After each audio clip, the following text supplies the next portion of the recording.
नमस्ते सदा वत्सले मातृभूमे, नमस्ते सदा वत्सले मातृभूमे, त्वया हिंदू भूमे सुखम वर्धितम्। पहले बनती रही है, इस बार भी एक सरकार बनी।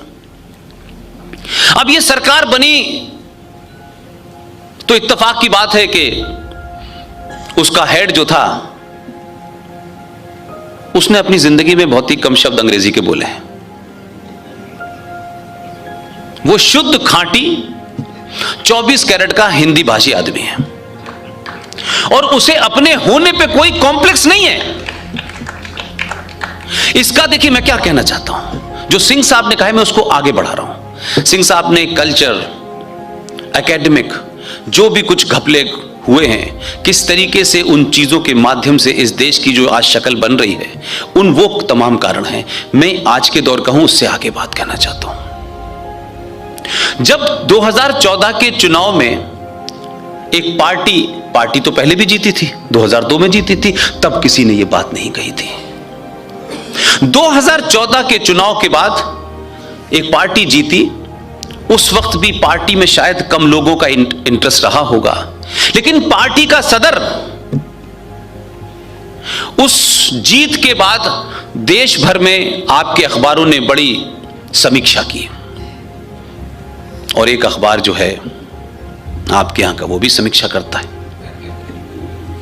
नहीं करें, मुझे उस पर कोई एतराज नहीं है, लेकिन कुछ हद तक ईमानदारी की बात भी कहने की हिम्मत होनी चाहिए आप में। मेरा दुश्मन भी अगर अच्छी बात कहेगा तो मुझे ईमानदारी से एक्सेप्ट करनी चाहिए। अगर आप पढ़े लिखे हैं और ये कहते हैं कि आप पढ़े लिखे कौम के लोग हैं, आप जागृत समाज हैं, आप जिंदा कौमें हैं, तो फिर इस बात का ध्यान रखिए। हिंदुस्तान के किसी मीडिया हाउस ने उर्दू, हिंदी, इंग्लिश, मलयालम, किसी लैंग्वेज ने एक बात क्यों नहीं लिखी जो दुनिया के एक बड़े अखबार ने लिखी? आपकी सरकारों की समीक्षा हुई, इसलिए आई, उसलिए आई, ये हुआ, वो हुआ, फलाना हुआ, लेकिन वॉशिंगटन पोस्ट ने 2014 के अपने एडिटोरियल में भारत के चुनाव की समीक्षा पे एक एडिटोरियल छापा और उसमें कहा कि 70 साल के बाद भारत में पहली भारतीय सरकार बनी है।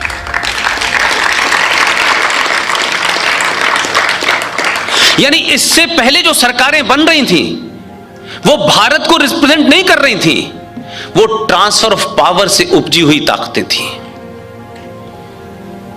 लेकिन हमें विदेशियों ने बताया, अंग्रेजी अखबार ने बताया कि ये भारतीय सरकार है। हम नहीं मान रहे थे, लेकिन मैं कहता हूं चलिए किसी ने बताया।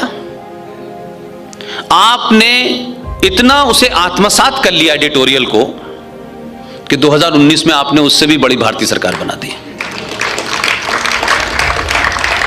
ये रेफरेंस मैं बार बार इसलिए देता हूं कि जब तक आपका माजी यानी आपका पास्ट कुंठाग्रस्त होगा, इंफीरियरिटी कॉम्प्लेक्स का शिकार होगा, एहसास कमतरी का शिकार होगा, आप जीवन में आपका भविष्य कभी सुनहरा नहीं हो सकता।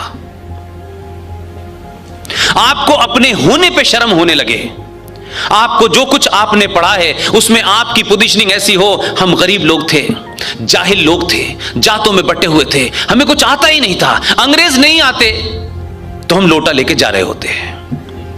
यह एहसास कराया आपको, जबकि आपके यहां लोटे वाली संस्कृति को बताने वाले लोग नहीं है कि वो ऐसा क्यों था। आपके यहां बाथरूम का कल्चर नहीं था। गुसल खाना कहते हैं जिस गुसल खाने को बंद करके नहाते हैं, जैसे आप बाथरूम कहते हैं, उर्दू में उसे गुसल खाना कहते हैं। इसीलिए कहा जाता है गुस्ल कर लिया कि नहीं कर लिया। गुस्ल मतलब नहा लिए कि नहीं नहा लिए। जिस कमरे को में नहाया जाता है उसे गुस्ल खाना कहते हैं। आपके यहां संस्कृति नहीं थी, आप तो कुएं पे जाते थे। गुस्ल खाने की संस्कृति मीर कासिम के बाद आई, लिहाजा आपके जीवन की हर चीज उसी प्रकृति में जाके मिलके वापस बनके फिर वो कैसे आपको फायदा पहुंचाएगी, उस साइकिल के हिस्से थे आप। तो भारत पे कैसे राज करना है ये तो आजादी मिलने से पहले तय हो गया था। तो फिर ये आजाद भारत में कौन सा संविधान में, हाँ कुछ लोगों ने साइन वाइन करे हैं, कुछ ऊपर नीचे कराए, कुछ रिजर्वेशन जोड़ दो, ये कर दो, इसके अलावा बाकी तो वैसे ही है।